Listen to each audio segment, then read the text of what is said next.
I can tell the difference between somebody who is very ambitious and somebody who's actually very aggressive and violent. What is graphology? Graphology is the art of analyzing somebody's personality through their handwriting.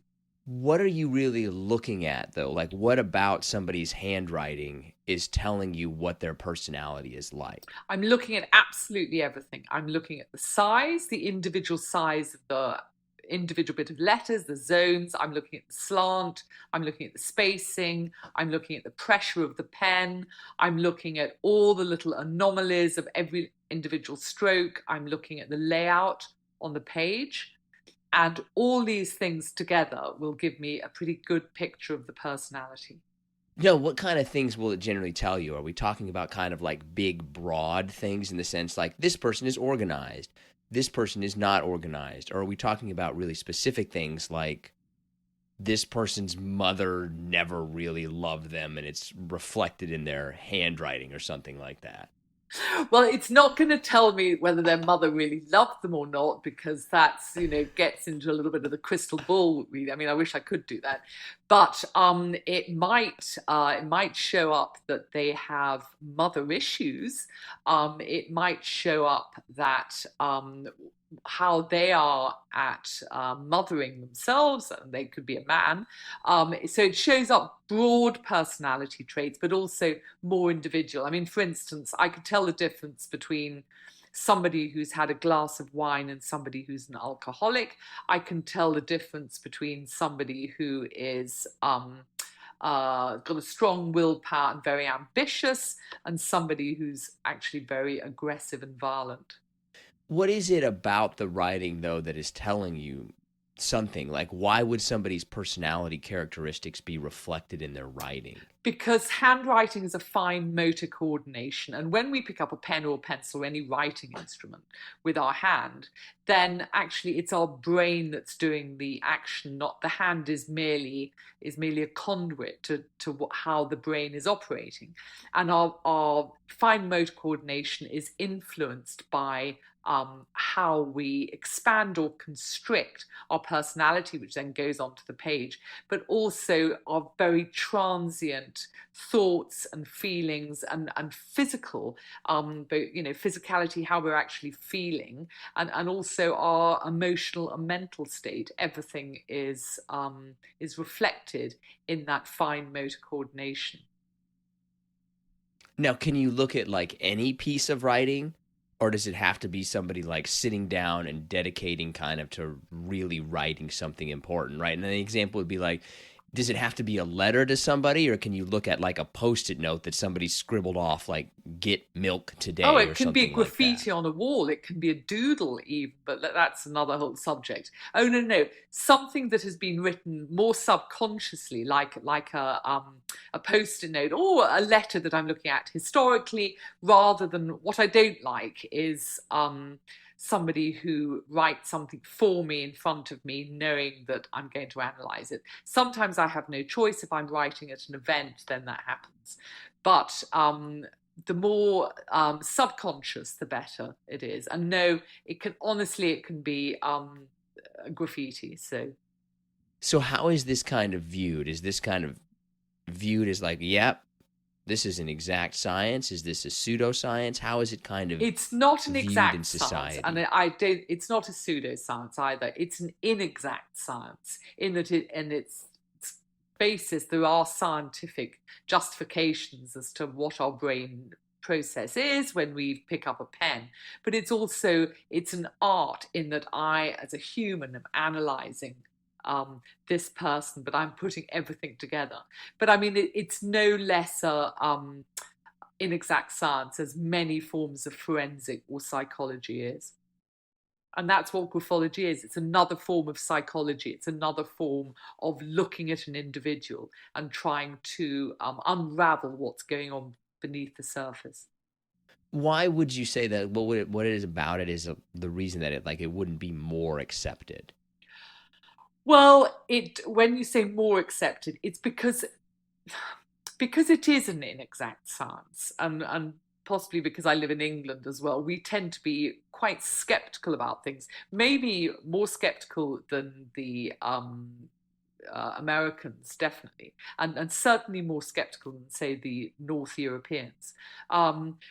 People don't want to believe anything very easily unless they have an absolute tangible proof of something. That makes sense to me, right? Like I could see, because I do believe that little choices that people make really tell a lot about them. Like you could walk into somebody's house and tell a lot about who they are. But I could also see it in the terms of handwriting of like, I put no thought into this thing that I just wrote and just did it as quickly as possible. You know, like I could see it telling you a lot and I could see it kind of telling you nothing depending on the framing of it. But on the other hand, you could plant things in your house to give an impression to somebody that you're not. And a lot of people do that with particular things they might have. Whereas a handwriting, honestly, it's you can't hide things from me. Even if you try and hide things, then the speed of the writing slows down into something else. And handwriting changes all the time because we change all the time. So if I'm analyzing somebody's handwriting right now, it is how they are now, not how they were yesterday or even 4 hours ago, and certainly not tomorrow morning. Now, they might be the same, but depending on whether it's morning or night or who they've just spoken to, how they feel physically and emotionally, who they're writing about, who they're writing to, all those things have an effect on your personality. As a graphologist, like what kind of work are you mainly doing? I would say that probably 30% of my work is doing after dinner and keynote speaking and working at events, which is what I just did in San Francisco. But I also do quite a lot of forensic work. And then I would say quite a lot of my work is helping large companies, some American, with recruitment. So I'm helping to draw up a short list to get absolutely the right candidate for the applicant. So if somebody wants to hire, say, like the new CEO or a high-ranking position, they'll send you samples of someone's handwriting to look at? Well, yes, and I'd also need to look to see who's going to be working in the team, because after all, I need a brief from the company or the individual who's employing to see what traits they're looking for and what they're not looking for. But I also need to see whether that individual is going to gel within the team. Is it ever used by courts at all? Occasionally, yes. I do not work as an expert witness in court. However, I am used by lawyers and security companies and individuals who may want to get the police involved with a possible crime that's been committed. And I also look at handwriting to see, in my professional opinion, if it's been forged or copied by somebody. Which, of course, that sort of work, unfortunately, tends to go up in times of economic downturn because white-collar crime goes up. Oh, like they wanted to see if somebody really signed this thing. They want to match this handwriting to that handwriting, that kind of stuff. Yeah. But also, there is that, but also to look at criminal tendencies in people. I mean, for instance, there's a documentary came out in May, which is still there, about Ian Brady, who you probably haven't heard of, but in the 1960s, this terrible case of a man and a woman who were sort of lovers, but actually he was gay and it was quite complicated.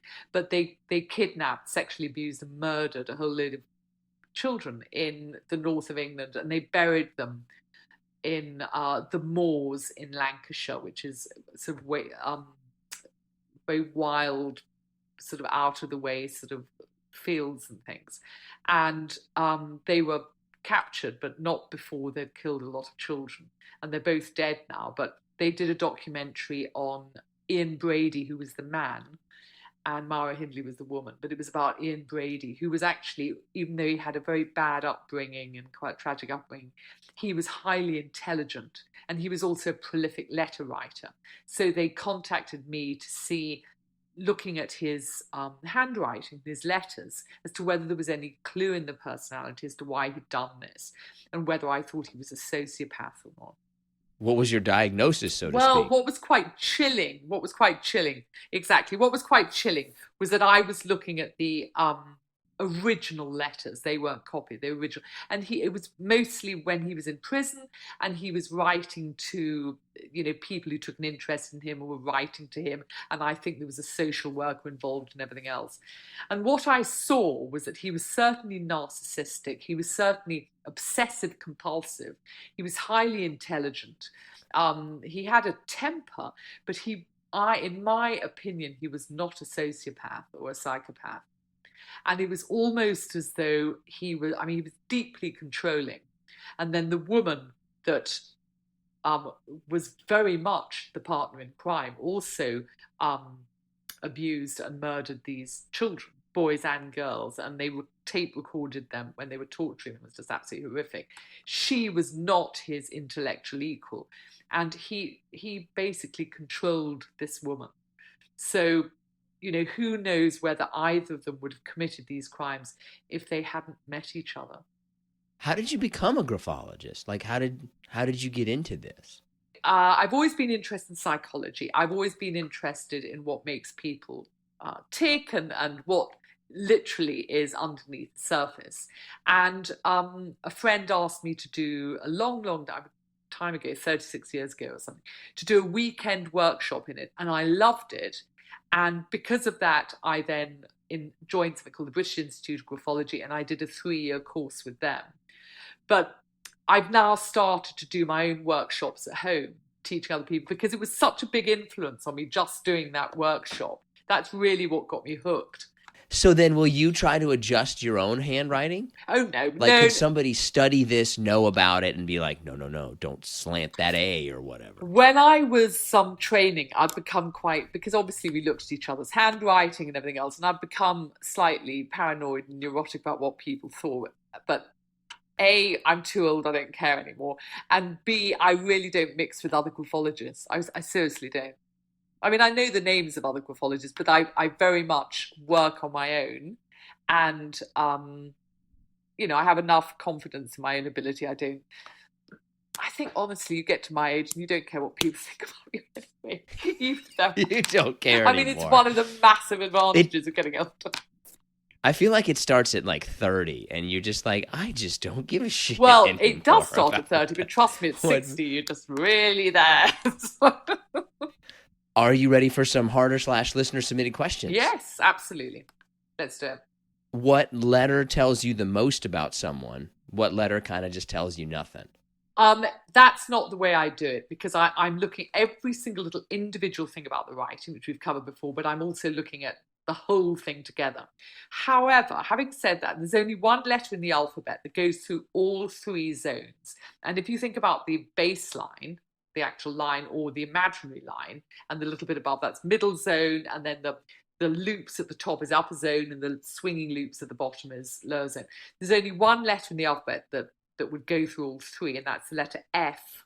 But that doesn't make the letter F any more important than anything else. So no, there is no letter. Is there a difference in those zones, right? Like where you can really see okay, this zone, the top zone, the middle zone, the bottom zone, right? And I think about it on the line, kind of up towards that, and then below the line, speaking, right?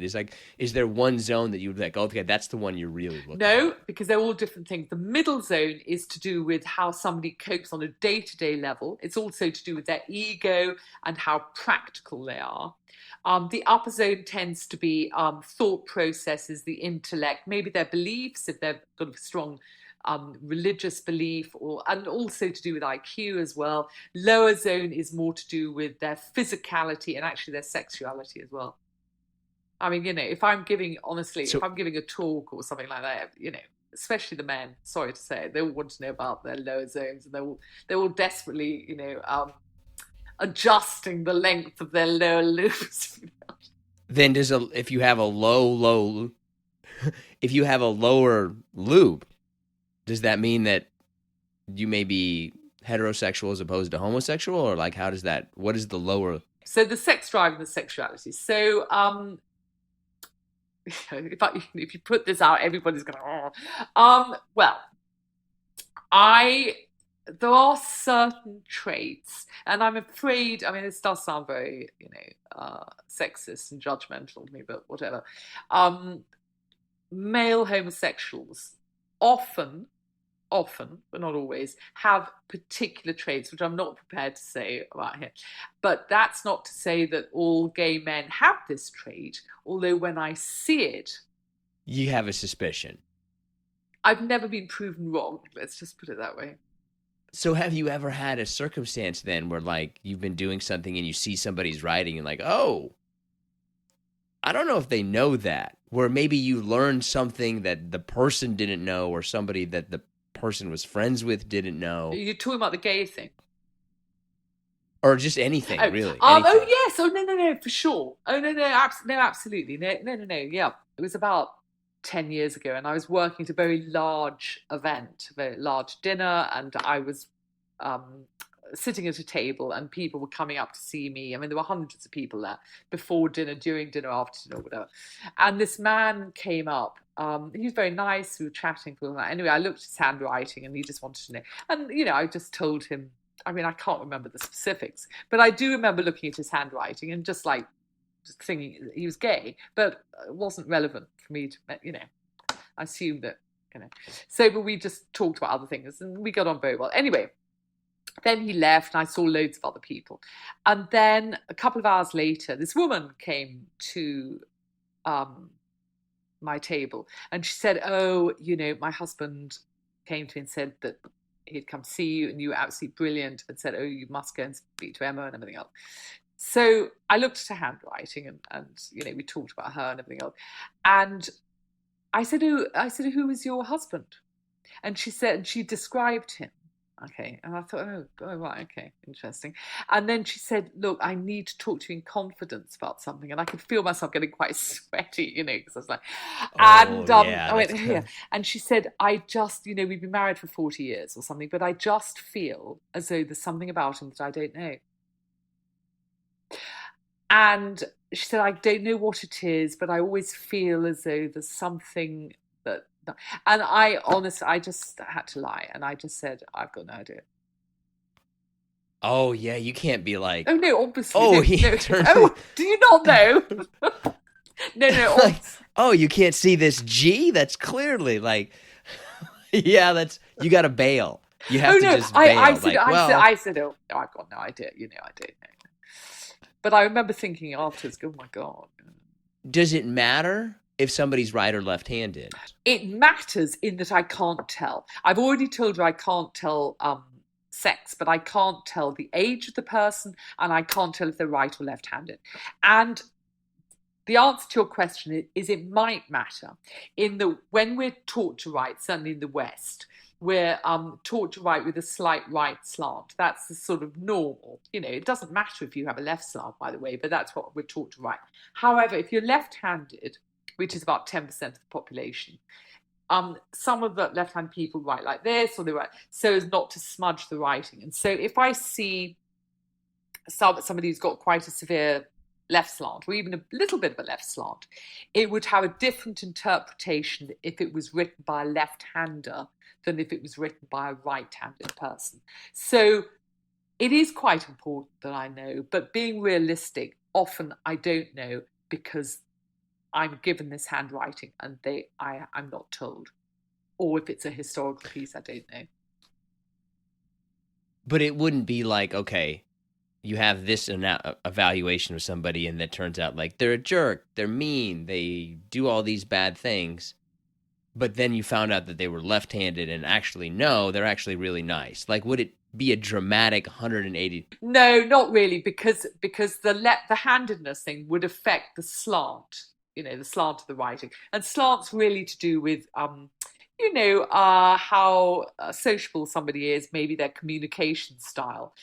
It would only be if they had a very severe left slant, and then I might have to make investigations or whatever. So generally not, but it can explain certain things. I mean, as I explained before, no one trait means anything on its own. However, every single trait means something. So put together, it's very important, if that makes sense. I mean, on the workshop that I did, we were looking at, it's quite funny actually, we were looking at Mother Teresa's handwriting, okay? So if you're going to say somebody who's nice, I mean, Mother Teresa's sort of up there, isn't in somebody's mind. And it was the final thing, and Yeah, these right. meant to be a nice person, which she's not incredible. She's not totally nice, quite materialistic actually, and there were lots of things that surprising, not awful. But these people, mainly middle-aged, I was trying to teach as a final thing after the weekend. I said, right, this is somebody who's famous, they're dead, it's a woman. I'm going to give you, 45 minutes to write a mini report on this person. So I went away, I came back, and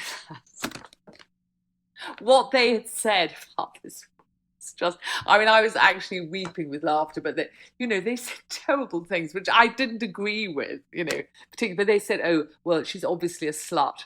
You can't say that about Mother Teresa. No, but it was just the very idea of all the handwritings that they'd looked at. Do you know what I mean? And all the people, and of all the right? things, and I was literally weeping with laughter. And I said, well,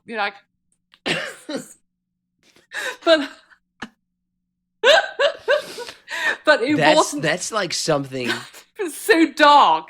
That's one of those things that is just truly, truly funny. Well, truly funny. But actually, what they were picking up on was the fact that there was a sensuality there, but there was also the pastiness and the depth of the writing in the lower zone point to the fact that she was a little bit more materialistic than perhaps her reputation would go. So that's what they were picking up on. I know that you've analyzed some of the handwriting of some famous people. Like, who have you looked at? What have you kind of found? Well, I'm sometimes asked to analyze, pop stars or, Beyonce or whatever, but which, has limited interest to me. But as well as criminals and things, I also analyze quite a lot of politicians, whether they're our own politicians, Boris Johnson, Rishi Sunak, Teresa May, I mean, whoever else has a very fleeting moment in our running our country. But also in America, Trump, was incredibly famous for his, shenanigans, perhaps, as he did. But his handwriting was very individualistic. He always used a thick black felt tip pen. He sort of semi-printed his writing. And and then Biden has other different issues, problems going on. So I've also analysed Kim Jong and Putin, and which is a interesting. So now I'm super curious though. What did you think of? I guess what characteristics did you find from Trump and what from Biden? Well, Trump, again, our perception of Trump, because people said, oh well, he's a sociopath, isn't he? Well, we tend to use that word with anybody that we think is negative and we don't like and whatever. And there are plenty of unlikable traits with Trump. No, he wasn't a sociopath. But again, he was narcissistic. But he had total conviction in what he believed he was saying. I mean, I know people say he was a liar and everything else. Well, yeah, he did lie. But I think at the time he thought he was saying the right thing. So, he was a great self-publicist, narcissistic. And Biden is harder to read and perhaps a little bit more thoughtful, though having said that, Trump did think about things before he said them, although he may have acted as though he didn't. But Biden was perhaps trying to cover up more things. But there were physical problems that I see with Biden. And I'm not medically trained, so I can't say exactly, but certainly he's an elderly man, but I think there were physical, he has physical problems, and yeah. So can we do this real quick? So I sent a sample of my handwriting to you. What kind of broadly speaking, I guess, what kind of jumps out? Okay, you've chosen to write it on lined paper, which may say something about yourself anyway. I would normally say don't write on lined paper. However, the fact that you have very much stuck to the lines and the fact that the letters are very much joined together, you like logic, so it might be even quite difficult interviewing me, but you like logic in your life and you like familiarity. You're very much a team player. You actually quite enjoy the routine thing, but the strokes are quite it's quite heavy pressure. I mean, I know that I'm looking at a copy here, but I can tell that it's quite heavy pressure, and there's a sensuality to you, and you're very well balanced between the intellectual and the physical and also the practical. You can get it maybe. You like to think things through quite carefully. And so if you are suddenly presented with something which is out of the blue, you might find it quite stressful. So you would find new situations quite stressful. And if you look at the page, you've got a much wider right-hand margin than you have left. And if you think of the going towards the right as the future and progression, and the left as what you know in the past, you take you like to take your time with new people, new situations. And so anything other than that would take you a little bit more time than the average person to get used to it. You're very loyal, dependable. I would say that that's pretty much all right on about my personality.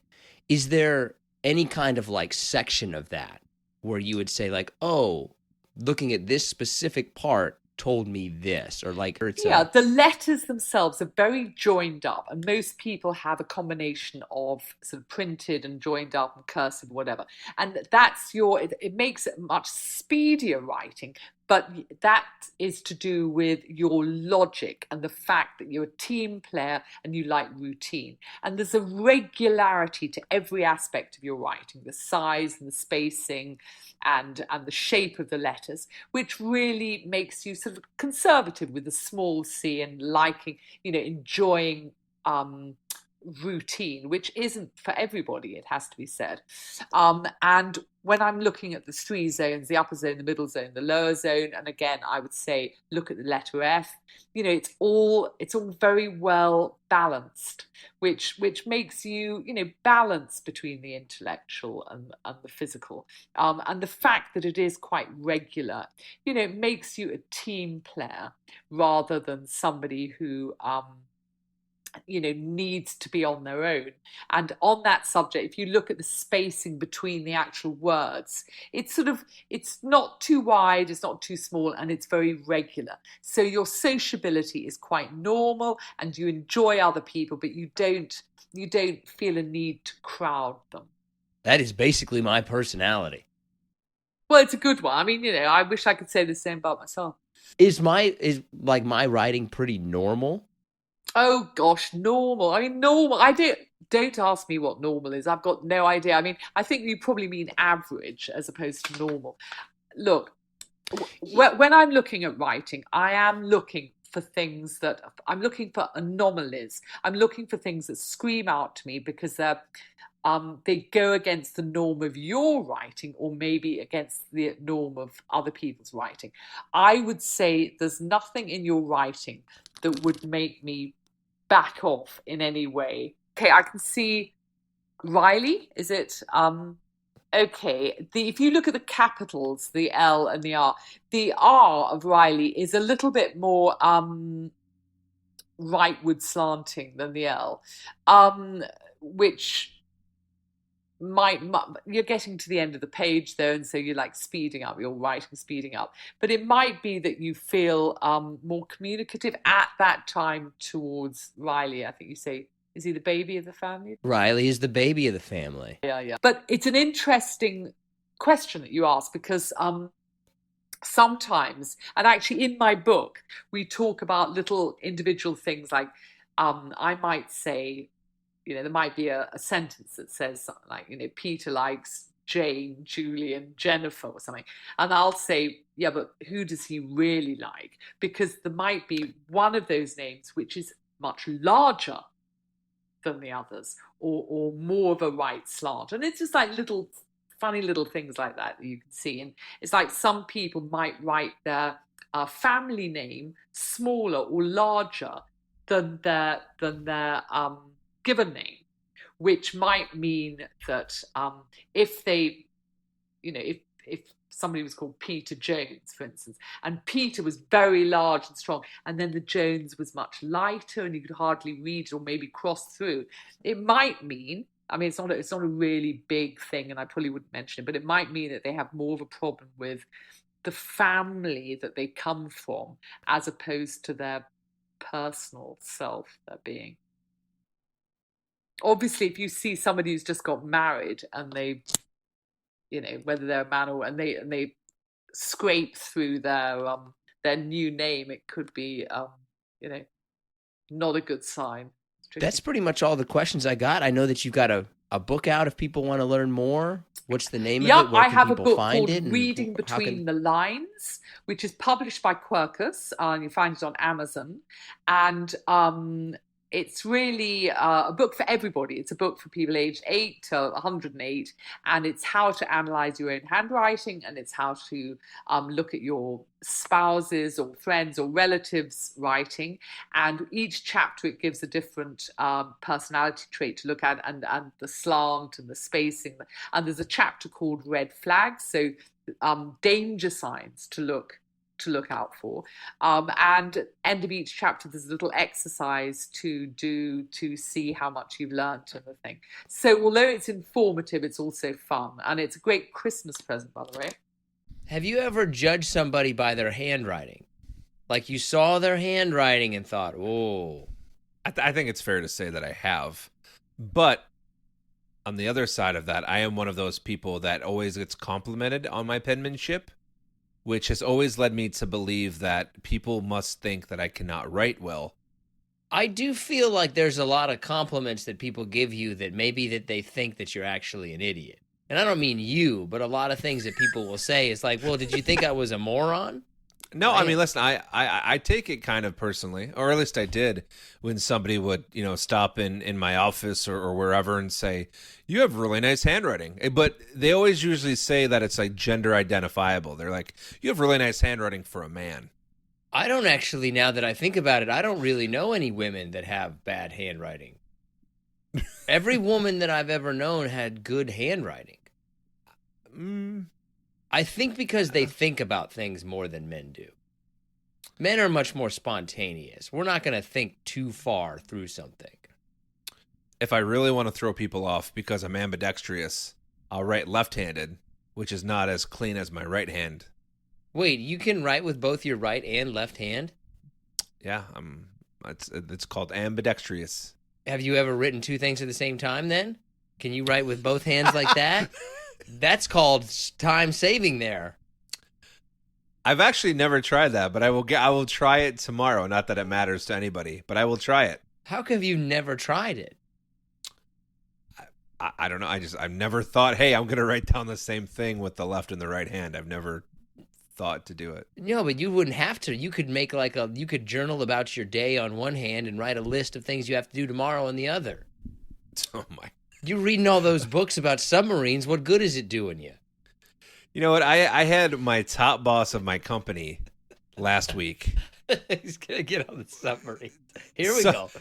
Somehow it got onto the topic. He asked me if I was a reader, and I said, yeah, I read quite a bit. And he goes, oh, what do you like? And that spiraled downhill from there real fast. He was not like you. He was not impressed with my submarine knowledge or the fact that I love submarine books. You get one book per vehicle. One submarine book, one plane book, one car book. Can't be reading that many books about cars. How quickly do you try to go through a grocery store, though? Are you a lingerer? Or are you like, man, I know where it is. It's aisle 7, third shelf. I'm out of here. Well, this gives me a chance to kind of give you kudos. Probably within our first year of doing this podcast, you asked me a question, if how long do I spend eating dinner? And I said, an hour or whatever. I like to enjoy my meal, and you were like, of course you jumped on me, and you were like, and anyone out there that's listening to this will get this if you have children that are above newborn status. But it's like, once you have kids that start eating at the table with you, it's over. Like, you just want to get in, get out, and just move on with your day. I don't like to eat around people. I eat by myself at the end of the day. Yeah, I will. I'm the same way. It's actually become kind of a running joke at any shop I've ever worked at that, Shaw's not going to eat today unless he goes into a closet somewhere and eats his lunch because I don't like eating in front of people. I just don't. I agree. I don't like eating in front of people either. I like to eat at the end of the day no matter what. Like, I don't care how late it is. Even when I work nights, I'm not eating dinner at 6 o'clock. Like, I'm going to wait until like midnight when I get home to eat dinner. And I want to do it by myself. Yeah, I'm the same way. I'm the same exact way. To wrap up that story, moving fast forward now to today, John, I'm going to tell you, I just try to get in and out. And if I don't have to take my kids, that's a bonus. Oh, I don't think that I've ever spent more than, not including waiting in line, I don't think that I have honestly ever spent more than 15 minutes in a grocery store, even if I'm shopping for like the week. I'm not fucking around, man. Like, I know what I want. That's what I'm getting. Let's go. That's pretty fast. I try to put it at an hour. That's my time limit. You're going to spend an hour in the grocery store? I mean, maybe a half an hour to an hour. I mean, if I'm by myself, I'm going to put a half an hour. If I have the family with me, it's an hour. See, I don't look around when I go to the grocery store, though. Like, I'm not, like, shopping for things. I'm not changing my mind. Like, I need bread. All right, that one. I'm not, like, comparing nutritional labels and looking at the ingredients and reading the thing if it's, like, made by elves in the forest and this one's made by whatever. I mean, I still appreciate a good supermarket, so I'll actually, like, pick different stores to go to, and I do like looking around. I do. What food item are you going to kind of peruse? Really check it out. Be like, hey, for example, like, I'm going to do chips and snacks. Like, I'm going to look at each different kind of snack. I mean, the deli counter, that's always, you have to take a look, see what's in. Meats, the meat counter. Really? I don't go to either of those. Oh, I mean, so what do you eat? I don't go to any counters. I'm getting the stuff out of the bins. Right? Oh, I'm not going over there to talk to Steve the butcher. Do you know the butcher's first name at the grocery store? Do you know a butcher by name? I do, yes. How many? I mean, I know their names. It doesn't mean that we're like acquaintances, but I mean, I can think of 3 names right now. At the same grocery store or at different grocery stores? Same chain, but at separate stores. Do you walk up to them? Are you like, hey, what are their names? Give me a name. I need a name for reference. Brian is probably the most common one, and he works it's called Meijer. I'll throw it out there at Meijer, the one right by my house here in Michigan, and he knows kind of when I go grocery shopping the same day every week. Okay, and you're like, hey, but do you come up to him? Does he come up to you? How does this work? Are you like, hey, Brian? I mean, sometimes it's 50-50. Sometimes if he's in a good mood, he'll be like, hey, John, what can I get you today? And then he'll already know. He already knows what I want, so I don't really have to tell him. But 10 pounds of beef. No, that I get out of the bins. But like if I want like a different cut of steak or a piece of fish or something, it's Maybe I'm antisocial. I don't talk to anyone, but I'm also of the opinion that no one wants to talk to me, and I consider it a mutual thing. You don't want to talk to me, I don't want to talk to you. Let's just go. I have learned as I've gotten older that I kind of put a mask on as I was younger. Like I really am an introvert. Like I don't really want to talk to people unless I want to talk to them. Yeah, I think most people are probably like that. They don't want to talk to people unless they want to talk to people. I mean, even people who want to talk to people, Anyway, I was trying to go somewhere. I didn't feel like it was getting anywhere. You ready? You guys start your shout-outs? I'm going to give some shout-outs, and then after that, I have it's either going to go up in flames or you're actually going to enjoy the segment. So we'll see. Is it new? Yeah, it's new for us. It's not new in general, but it's something new that we've never tried before. But I think you're gonna hate it. But we'll see. We'll see how long we get through it. Okay. So, anyways, it's not that exciting, but sell it. The subject itself, I think you'll hate, but I'm curious to see if maybe you'll just play along. Okay. Anyways, let's give some shout outs here. We'll start with Sam Hogg. 2 G's at the end of hog, by the way. Yeah, I thought so. You're not going to find a lot of people who are named after like an animal. Hog. I don't know anybody that's really named after animals that has an animal last name. Do you know anybody that has an animal last name? I mean, just for the sake of not having dead air on the podcast, I'm going to say no. Give it a second. I don't know anyone with the last name. Like, I feel like I should know a moose or something. I don't know. I don't know anybody who has an animal last name, and it has to be a common animal. Not like I'm actually named after the lower reticulated arachnid spider. Is there a spider? Do we know a spider? I can't think. The only one that I could possibly think of is maybe somebody with a last name Beaver or Deer. But I can't think of anybody who has an animal last name.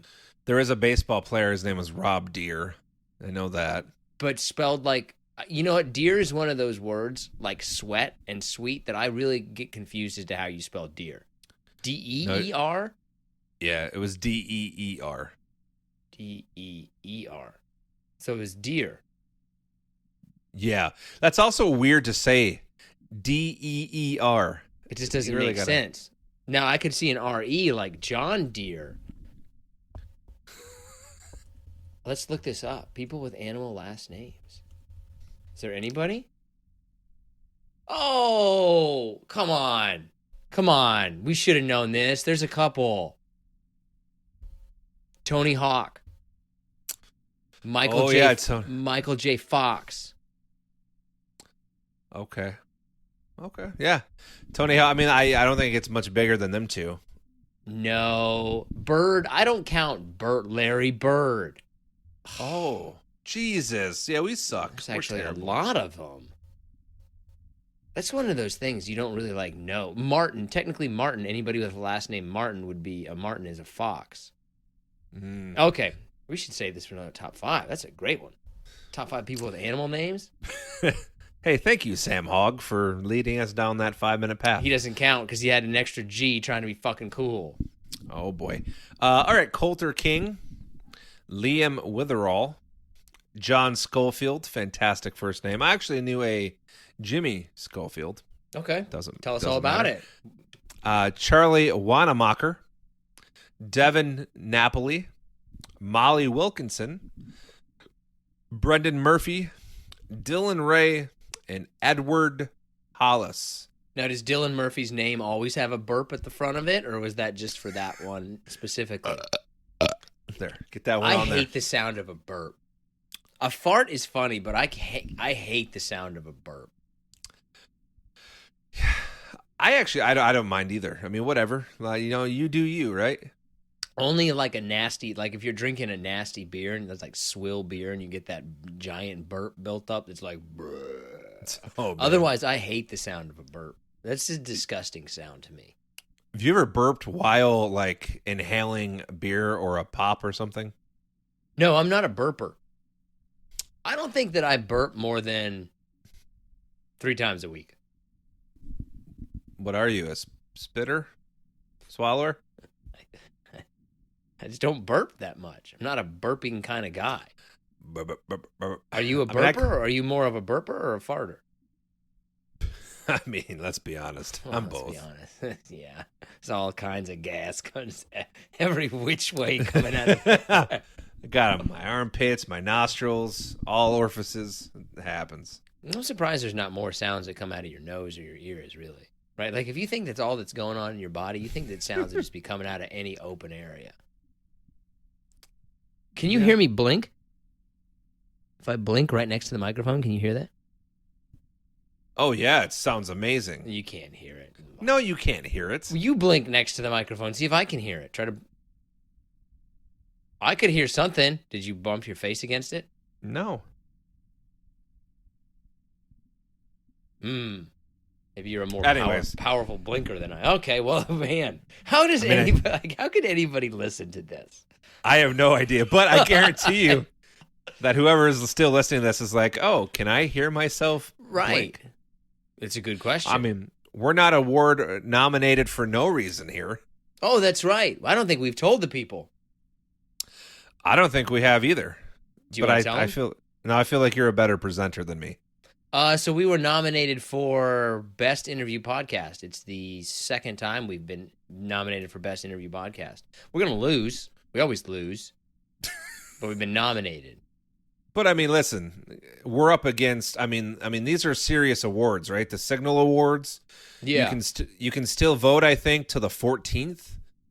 Their viewer voted upon. I mean, we're going up against Jon Stewart. I think Tina Fey's in there.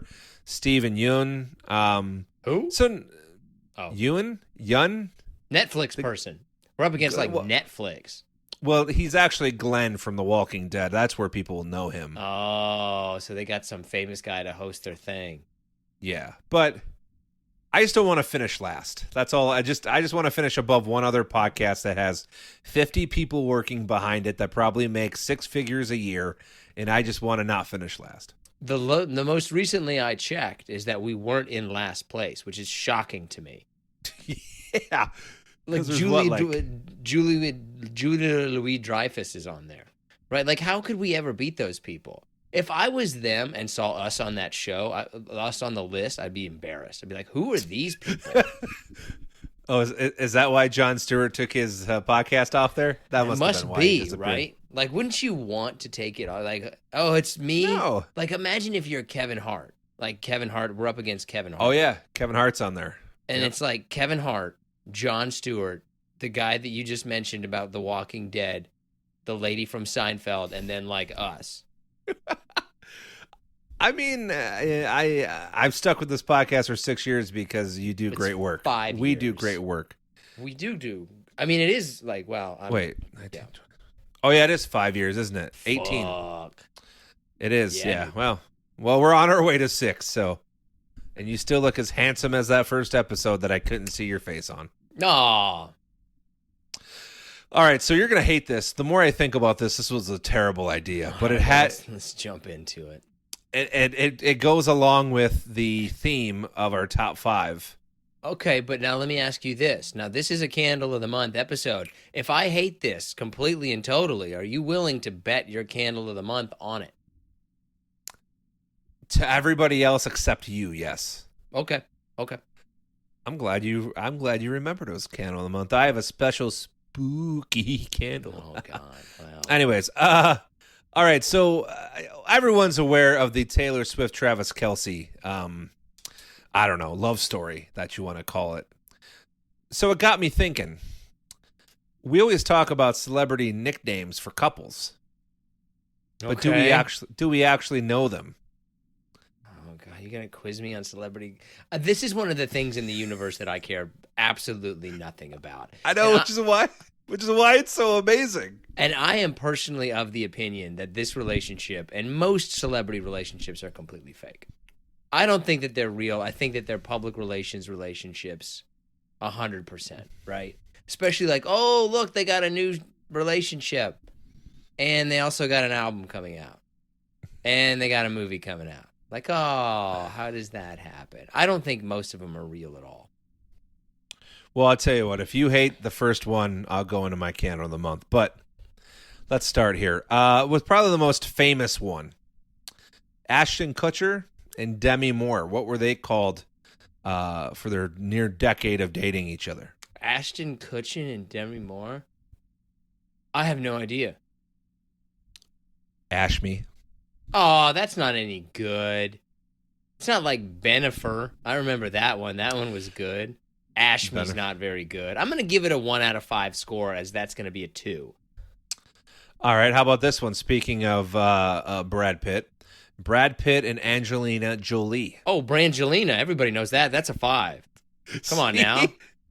You're actually having more fun with this than I thought you would, so I'm going to keep rolling here. Kevin Federline, whom at one point in my life I thought he was the luckiest man alive, and Britney Spears. Oh, I don't know. K-Fed. But that doesn't make any sense. That was his nickname. Spetterline. Oh, that's terrible. That's a 1. That's a 1. And if you haven't seen Britney Spears lately, by the way, and you're into celebrity gossip, she looks like somebody that needs some serious help. Yeah, that's got to be a tough life, man. I feel bad for people who are really famous and then they kind of grow up in a world not knowing who they are or what's going on. I feel bad for people like that. Glad you make fun of them. I didn't say a word about making fun of her. You're thinking about it. You're thinking about it. Well, I'm not going out to dinner with her, I'll tell you that, unless she's checked for knives. Anyways, Tom Cruise and Katie Holmes. I don't know. I can't even think a lot of them. Probably the coolest dual nickname, Tomcat. Oh, but that's... I both understand that's like, okay, but that's like when you went to the most obvious place and you went such to an obvious place that it made it bad. I'm going to give that a 1.5 because I hate it, because I would never be like, what's Tomcat doing? Okay, fine. The last one here, Taylor Swift and Connor Kennedy. K-Swift? Taco. That's okay. That's a 5. I'm going to give that a 5. Have you ever been legitimately interested in any celebrity gossip? Like you were actually interested in it? I mean, only in the celebrity realms that interest me. Like, no, not the pop stuff, not the music, not the models. You know, wrestling, sports. Yeah. I mean, like last week when they announced that they had arrested Tupac's killer. I mean, oh yeah. I mean, that's not gossip because it actually happened, right? But, I mean, it's kind of become a circus since he was murdered, you know, searching for his killer and all that. That's like 30 years ago. But did they get Biggie's killer? Are they still looking for Biggie's killer? I think they're still looking for Biggie's killer. That's kind of crazy. I've always thought about when people like are killed in regards to crimes. I've never understood how police cannot solve it, and I've never understood how they can solve it. It's amazing to me both regards. I mean, I think in having been in the industry that you were in and that I'm still currently in, when you talk to police officers and detectives, some of them, like, they know sometimes who did it, but you just can't piece the evidence. Yeah. Right? And you have to prove it, obviously, in a court of law here in America. And, yeah. Okay. All right. Are you ready? I am. By the way, I just want to say that did not go as terrible as I thought it would, so kudos to you for not railroading it from the get. Yeah, let's just, as long as we never do it again. Fair enough. Is there any other ones that were really good? There's got to be another one. You didn't have Bennifer? Who was Bennifer? Well, because you said it, but it was Ben Affleck and Jennifer Lopez. I had Avril Lavigne and Chad Kroeger, which how in the hell did that ever happen? Wasn't Chad Kroeger in like a religious band?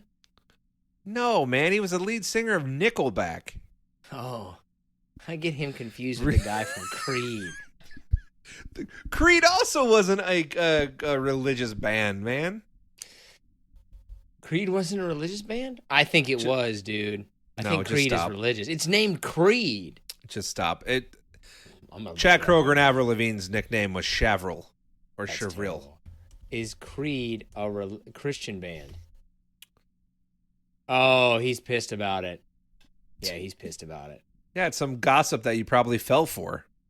Yeah, that's the very first thing that he says. That's like going to be on his tombstone. Not a Christian band. Like, well, dude, don't be making lyrics like that and have the name Creed and then expect not, right? Like, okay, if you're going to walk like a duck and talk like a duck, don't get mad when people call you a duck.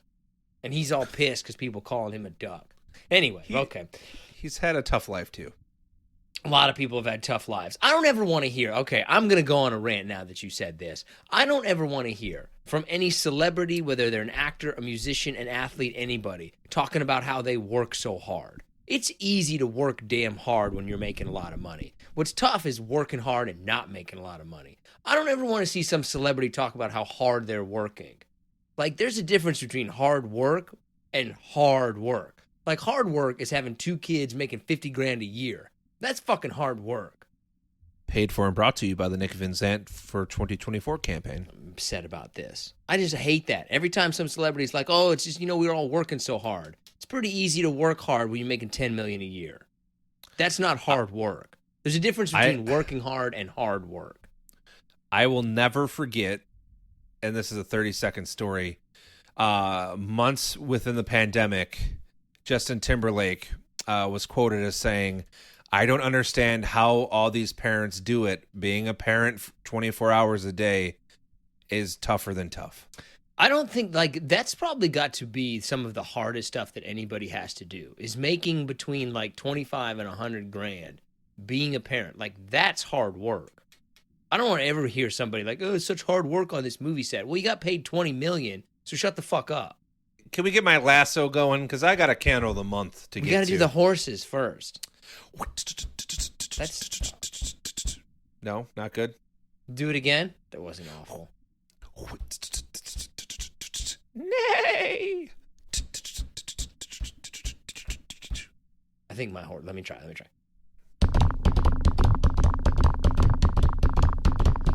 It's time. The outlaw candle connoisseur rides again. Whoosh. Candle of the month. Here we go. It's a very spooky candle. I don't know what I was trying to do there. How did you go Hispanic? You went Hispanic in the middle of that. Anyways, head over to the Magic Candle Company. I think I've talked about these folks before. They do a lot of themed candles, all varying prices.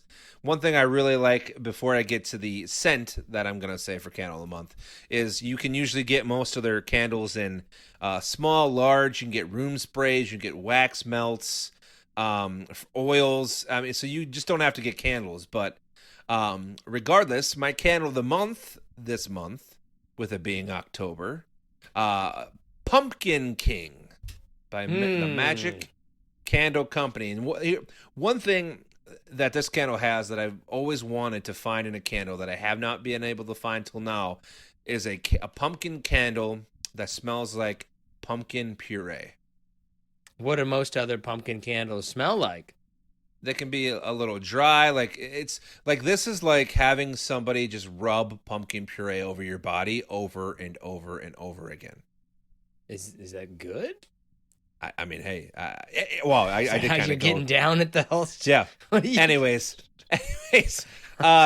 check them out, magiccandlecompany.com. I think they are an online store only, but they have all kinds of deals, especially with the holiday coming up and with Thanksgiving after that. And they have a lot of, I don't know if they've actually purchased the rights to be able to sell some of these candles, but they have like Stranger Things line. They have like Hocus Pocus, some of the horror movie franchises. But, you know, to me, nothing is better than good old pumpkin puree in a candle. What does a horror movie candle smell like? Well, you know, like I actually don't know if they have it this year, but I know last year they had like a Jason Voorhees scent, which was like piney and woody because, you know, that's where the first Friday the 13th was set. Oh. So now, is themed candles, is that a big business? Yeah, of course. I mean, themed anything, right? I mean, that's how Etsy shops make all their money, I think, is because they legally make products with certain likenesses on them, and you know, that's it. I really don't understand how you can burn that many candles and your nose like still works all the time. Like, I would think that it'd be like listening to music out of a loud volume all the time, and I would think that you'd be deaf. The smell equivalent of death. I mean, to be fair, you know, when I got COVID, that really did a number on my senses. But one thing it seemed not to touch after a while, that was the first time I've had it, by the way, which was the worst, was my smell. It came back after like a month, and now I have like spidey smell. What did you do without being able to smell? What did the candle connoisseur do? It's like being stripped of your superpowers. How did you get by? Did you still burn the candles? I don't think I missed a podcast during all that. Oh, so you just made up Candle of the Month. So you just lied to the people. No, this was 2+ years ago. I don't think I was doing Candle of the Month 2+ years ago. Busted. Okay, yeah. Yes, this has been a fabrication since day one. This is all a lie. The man knows nothing about candles. Are you ready for our top 5? I am, and I know you hate it. You do not. You were not into this, but I think it's going to be a good one. Okay, so our number 5 is top 5 tailors, but we're breaking our rule in that it can be Taylor or the first name or the last name. Which I always thought you could anyways. I didn't realize. You've gotten mad at me before because I did the last name. Probably because you were talking shit about something I picked or something. Right. I always like those kind of rules, the ones that only apply to the specific set of circumstances that I'm okay with at that time. Yeah, I mean, come on, man. Okay, that's what we're doing here. All right. My number 5, you got to put her on the list, and that's Elizabeth Taylor. You have her at number 5. I do. I'm telling you, I think there's a lot of Taylors out there that you're not thinking of. I have her higher on the list for a reason that I'll explain later, but I have her higher. I think that 5 is obviously too low. My number 5 is honestly the guy that I would say is kind of symbolic of a lot of Taylors. He's somebody that you've heard of, but you're not sure exactly which one that one is. It's Taylor Lautner, the Wolverine from Twilight, or the Wolfman. What werewolf? Michigan's own Taylor Lautner. Oh, God. I actually don't have him on my list. Even though he's Michigan's own? You're going to make a big deal about he's Michigan's own and then be like, nah, we don't really, he's not that great. So we've done lists like this with names before, and we've had, singular movie or franchise actors on there or actresses. But other than that, I don't know what he's done other than Twilight. I think he's done a couple of things, but nothing that was ever anything like that. But a lot of people really struggle with that.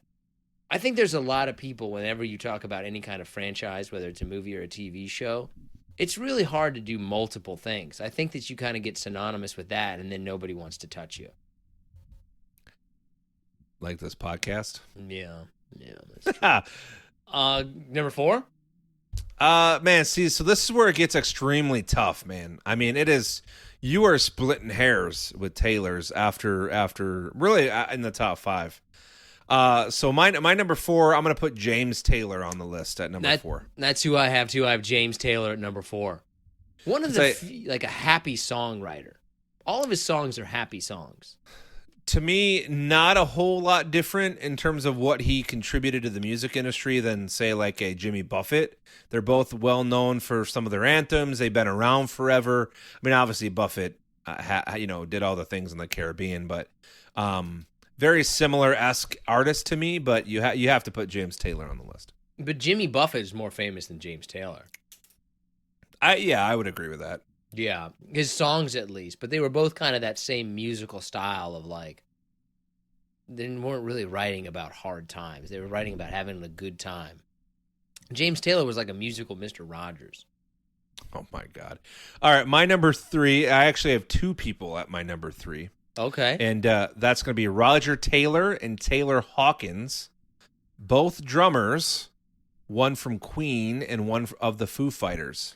Also, both people who I don't know who they are. Okay. Well, it sounds like you need I don't know who Roger Taylor or Taylor Hawkins is. Well, learn about the Foo Fighters or Queen then, I guess. Queen. I'm going to look up Roger Taylor. I actually thought Roger Taylor was a Bond guy. I mean, you should at least know who Taylor Hawkins was. Don't come to me with drummers, man. Come on now. There's very rarely know more than 2 people in a band. It's a big deal if you know more than one, really. Sure, but I also think that like these weren't normal musicians. Like these are legends of music. I don't think I'm going to put Taylor Hawkins as a legend of music. Not somebody that I would know who they were. Foo Fighters, I only know Dave Grohl. Okay, how about this? How many people can you name in a band? And I'll go through the list. Guns N' Roses. Slash, Axl. I mean, those 2. Was there anyone else in the band? I think Duff, but that might have been another band. U2. Oof. I mean, but see, I'm not a big U2 fan. Bono and the guy with the weird sunglasses and the soul patch. I think his name is The Edge. Like, could you imagine introducing yourself as The Edge? Like, no, it's not even a nickname. It's just, I'm The Edge. Like I a see concept. That they opened up at that Sphere in Las Vegas. That thing looks pretty dope. That thing looks pretty sweet. Way to see a concert. Yeah. that looks like a good. But okay, would you agree with my sentiment that that's like, there's very few bands that you know two people. Very, very rare where you're gonna know three of them. Yeah, I don't disagree with you, but that's not really the argument here. The argument is Roger Taylor and Taylor Hawkins. They are legends of music. Oh yeah, you know they did all that stuff. With, what's your with what's your Who's number? Just stop. Back when Who's It's collaborated with What's Its Face. What's your number 3? Lawrence Taylor, number 56 for the New York Giants. Okay, so he's my number 2. Okay. Strictly because he changed the game of professional football, American professional football, forever. He's a top 10 player ever, in my opinion. Yeah, I've heard he's a really good player. I know he also did a lot of drugs. Lot of drugs. Lot of drugs.